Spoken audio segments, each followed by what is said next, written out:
Hey everyone, this is Heather from Sailor Sky Inspirations, and today I want to talk to you about dealing with family bullies.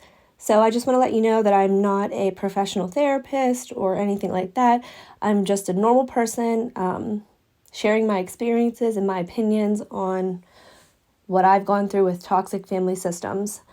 Today we are going to be talking about bullying, and there's all sorts of forms of bullying, and that could be verbal, physical, emotional, but today I want to focus on mainly verbal and emotional.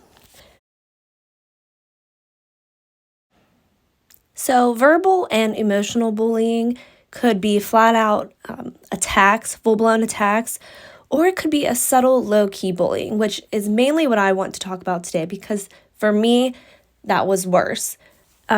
These people usually will gang up on one person, and they do it in a way that is very subtle, a nasty glare, a snarky comment, a critical judgment, just nasty in a way that it really goes undetected with other people in the room or the family.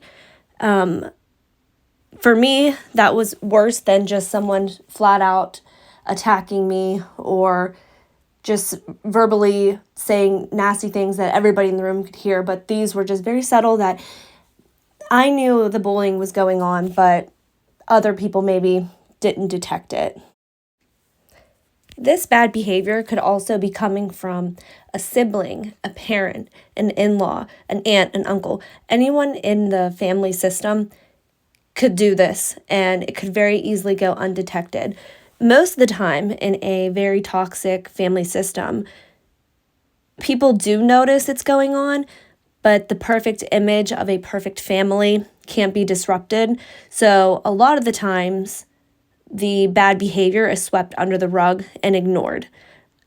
And for some people, in some cases, nobody wants to deal with this person that's doing the bullying because they don't want to be bullied by them. So if you ignore them, they think it's going to go away, but that's usually not the case. And most likely with these people who are doing the bullying, and they could be narcissists, but they could just be very jealous or insecure with themselves.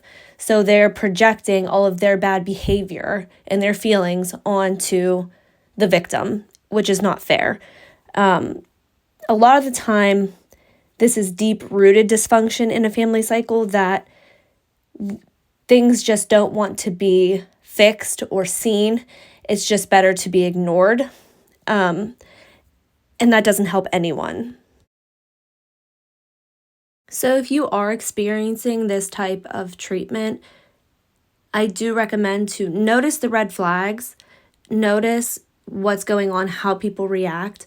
Some tips I have would be, number one, try not to call out the bad behavior, because for me, in my experience, that never worked. It just made things worse. People don't want to choose sides. They don't want to get involved. And usually the person doesn't think they're doing anything wrong, especially in a situation where it's subtle bullying and it's kind of going unnoticed by other people, but the victim knows it's happening. And for me, the number one thing to do is to work on yourself.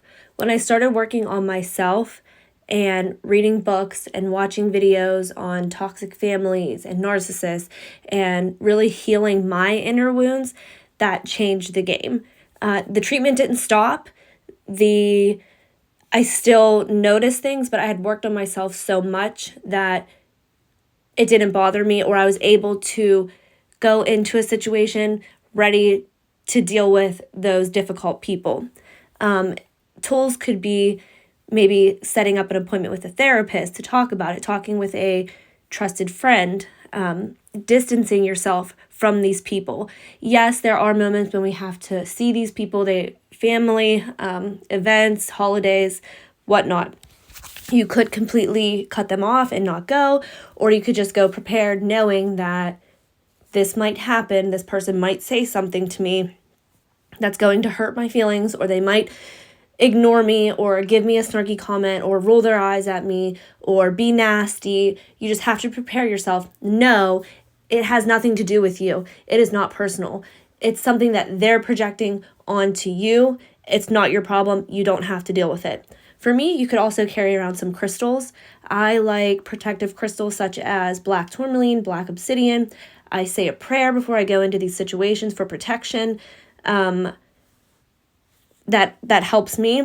And if worst case scenario, you might have to, leave a relationship or make changes to the family situation, boundaries, set boundaries, draw the line and stand. You're not going to tolerate certain things from certain people anymore.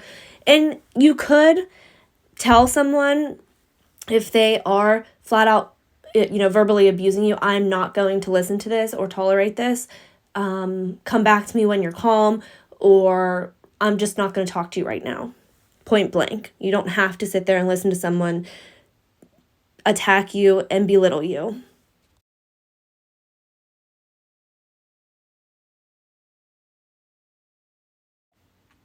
In my situation, when I started to really dig in and start working on myself and set boundaries and not tolerate the bad behavior, it was quite a challenge. I did become the difficult person in the family. I was not going along with the family dynamics. I was being difficult, and it wasn't accepted.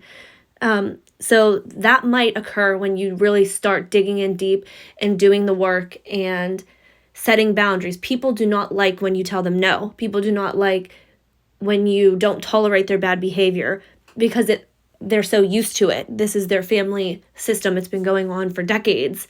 Family traumas passed down, passed down, passed down. And you just might be that cycle breaker. However, you do not deserve to be treated poorly. You don't have to put up with being treated poorly, and you are enough to say no. In my situation, the bully was protected because the family system and the family image had to be protected. So many excuses were made for this person's behavior and why they were behaving the way that they were and their mistreatment of other family members. We were basically told to walk on eggshells around this person, which is never okay. You should never have to walk on eggshells around anyone. We were told we weren't allowed to ask questions, and by asking questions, not intruding questions, but just small conversation questions. We were not allowed to just talk to this person. She was very protected in the family system for some reason. I'm not really sure why, but it was very hard to be around family gatherings or whatnot because you were afraid of saying the wrong thing, maybe upsetting this person by maybe asking a question, a simple question of just making small talk. So it was very awkward and very intense situations. And other people in the family system did this. They walked on eggshells for this person because you didn't want to upset the apple cart. A lot of excuses were made for this person's bad behavior, one of them being that her behavior was the way that it was because she was proper. I didn't quite understand that one, but I knew from then on that this was accepted. It wasn't going to change whether I felt bad about it or not. There was nothing that was going to change this family dynamic. It was accepted. We deal with it. We walk on the eggshells to keep this person happy, and that's it. Nobody should have to live that way.